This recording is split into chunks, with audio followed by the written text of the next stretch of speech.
Western Australia's sprawling goldfields, prospectors have been trying to strike it rich for more than a century.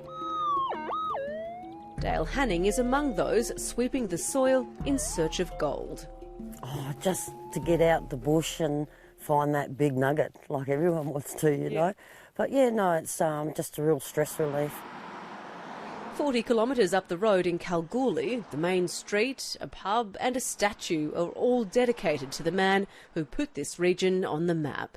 Paddy Hannan's discovery 126 years ago launched Australia's biggest gold rush that saw this city and those around it flourish. It was huge. What you see outside, that's all built between 1895 and say about 1910, 1911. You've got theatres, you've got picture houses, you've got orchestras and bands. In the early years, towns were created to house workers near mines. It's very different now. Companies employ skilled workers who can fly in and fly out from all over the country to work in places like Australia's newest gold mine. It's 1,100 kilometres east of Perth. Plenty of workers come out here to do their job, 350 in fact, and the vast majority of them are FIFO workers. The FIFO model, I think, has been with us now as the standard for about 20 years.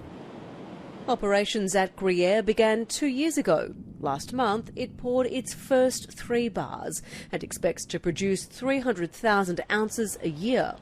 This is a really integral part of the gold mining process. The ore, or the dirt, is dug out of the ground. It's brought along this conveyor belt into 2 massive crushing machines, the size of a 2-storey house probably, that makes those rocks much smaller and easier to manage as they try to get the gold out. It's then sent to the Perth Mint, where it's refined into 99.9% pure gold and turned into products like coins, gold bars and jewellery. We're processing about 350 tonnes of gold every year from Australia and many surrounding countries, worth in round numbers about $20 billion.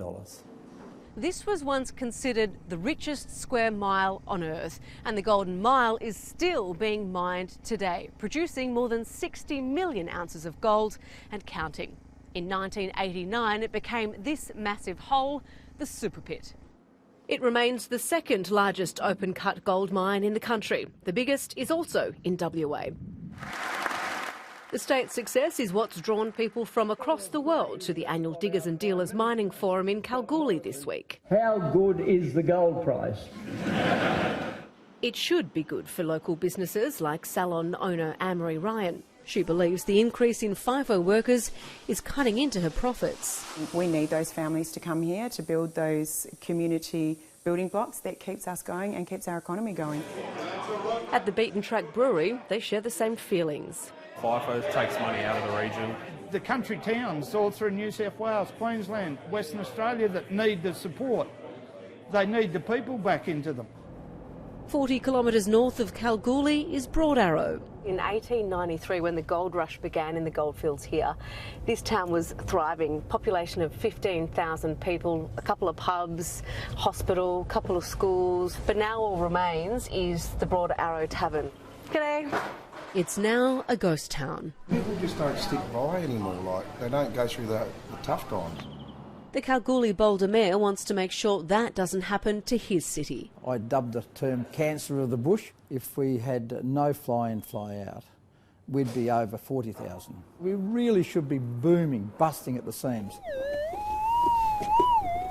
For prospectors like Dale Hanning, even after 20 years, each search brings new hope and excitement. Every nugget has its own little fingerprint, but not one nugget's the same.